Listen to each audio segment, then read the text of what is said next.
Bonjour à tous et bienvenue dans cette nouvelle vidéo.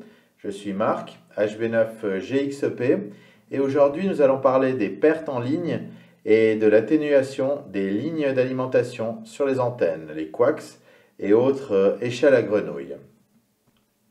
Donc, tout d'abord, l'atténuation s'exprime en dB. C'est le rapport entre la puissance à l'entrée de la ligne et la puissance à sa sortie. Le rapport entre ces deux puissances s'exprime donc en dB.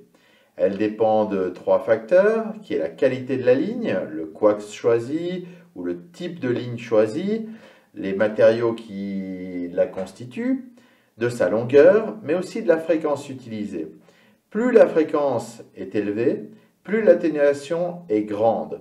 Donc plus la qualité de la ligne de transmission doit être correcte et importante. Les constructeurs fournissent ces valeurs pour chaque type de ligne.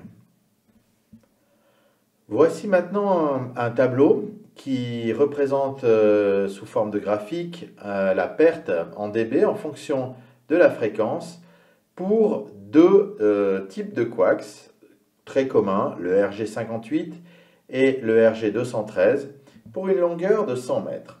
Donc on voit ici la perte en fonction de la fréquence augmente rapidement. Si on voit pour le 80 mètres, le RJ58 a un peu plus de 2 dB de perte, alors que le RG213 a 1,2 dB d'atténuation. Mais très rapidement, cette atténuation augmente. En 40 mètres, en 20 mètres, puis en 10 mètres, on se retrouve rapidement à des atténuations de l'ordre de 6 dB, ce qui devient très important, notamment en RG58. Puis, en UHF et en VHF, 145 mégas et 435, là, l'atténuation devient catastrophique, puisqu'on est à plus de 15 dB pour le RG58, jusqu'à 28 dB, plus de 28 dB en UHF pour le RG58. Le RG213 se débrouille un peu mieux, mais ça reste des pertes quand même très importantes. 16 dB, c'est vraiment une perte très importante. Pour se rendre compte à quoi correspondent ces valeurs qui étaient exprimées en dB tout à l'heure, il faut comprendre que si on rapporte ça en rapport de puissance, une atténuation de 3 dB représente une division par 2 déjà. Donc si on a 3 dB d'atténuation, si on met 10 watts à l'entrée d'un coax, on va se retrouver avec simplement 5 watts à sa sortie.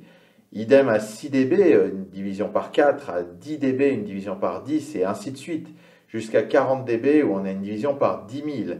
Autant dire qu'en sortie de ligne, on n'a vraiment plus grand-chose. Si on reprend maintenant le même graphique que tout à l'heure, mais cette fois exprimé en watts, sur une ligne de 100 mètres en RG58 et en RG213, pour 100 watts à l'entrée, on voit la puissance qui reste à la sortie en fonction de la fréquence. Donc on voit qu'au début, on commence déjà à perdre passablement de puissance en 80 mètres. On a déjà plus que 76 watts en sortie en RG213, donc le meilleur des deux coax. Il en existe bien sûr des meilleurs, hein. Je vous laisse consulter les sites internet à ce niveau-là. Mais ces deux-là étant très communs, je me suis basé là-dessus. Ensuite, on voit qu'en 40 mètres, on n'a déjà plus que 67 watts en sortie. On voit qu'avec le RG58, on a déjà perdu plus de la moitié de la puissance sur une longueur de 100 mètres de coax. Avec le 20 mètres, c'est toujours plus catastrophique. En 10 mètres également, il reste déjà plus que 44 watts en sortie pour le RG213, qui pourtant est déjà un coax suffisamment costaud au niveau des matériaux utilisés.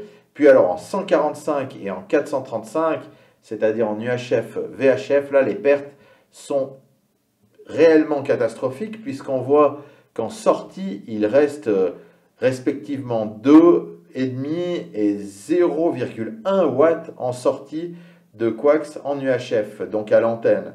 On voit que ce type de coax n'est pas utilisable pour une longueur de 100 mètres pour les fréquences plus hautes que la HF, puisque les pertes sont réellement catastrophiques à ce niveau-là. les coax doivent être d'une longueur beaucoup plus courte ou de bien meilleure qualité pour pouvoir prétendre à être utilisés en VHF-UHF. Je vous propose maintenant un cas un peu plus concret, un calcul réel, c'est d'essayer de calculer ensemble la perte en ligne pour un coax de 20 mètres du RG213 à une fréquence de 28 MHz. Donc, l'atténuation en dB qui nous est donnée par le constructeur pour une ligne de 100 mètres à 28 MHz est de 3,496 dB. La puissance à la sortie du TX est de 100 watts. Voilà, c'est toutes les informations nécessaires qu'il nous faut pour calculer la perte en ligne sur ces 20 mètres de coax. Tout d'abord, il nous faut calculer l'atténuation pour 20 mètres et non pas pour 100 mètres. Donc, on a cette première formule qui nous permet de faire une simple règle de 3 et d'obtenir une atténuation pour 20 mètres de 0,696. Pour calculer la puissance à l'antenne, maintenant il nous faut effectuer cette petite opération qui consiste à diviser la puissance à l'entrée du coax, donc P1, par 10 exposant atténuation divisé par 10. Donc ici ça nous fait 100 divisé par 10 puissance 0,699 divisé par 10 pour un résultat de 85,17 watts en sortie de coax. Donc on voit que la puissance perdue est donc P1 moins P2, 100 watts moins 85,17 égale 14,83 watts. Voilà. Nous avons donc calculé ici pour un cas spécifique la puissance perdue en ligne due à l'atténuation. Il existe des calculateurs en ligne. Je vous mettrai d'ailleurs dans la description de la vidéo le lien vers l'un d'entre eux qui vous permet de renseigner les différents éléments nécessaires à ce calcul, la longueur du coax, la fréquence, le type de coax, et ça vous sort directement tous ces résultats, comme par magie. Voilà pour cette courte explication concernant l'atténuation en ligne et les pertes pour les coaxiaux et les lignes d'alimentation d'antenne. Nous n'avons pas abordé dans cette vidéo le sujet de la connectique qui doit venir s'ajouter en plus aux pertes déjà provoquées par le coax.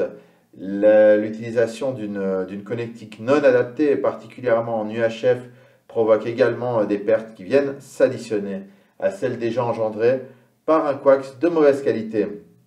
C'est tout pour aujourd'hui. J'espère que cette vidéo vous a plu. Si c'est le cas, n'hésitez pas à vous abonner à la chaîne, à mettre un pouce vers le haut et surtout à la partager puisque c'est ça qui va aider à faire connaître cette chaîne. Merci beaucoup et à une prochaine fois. 73 à tous.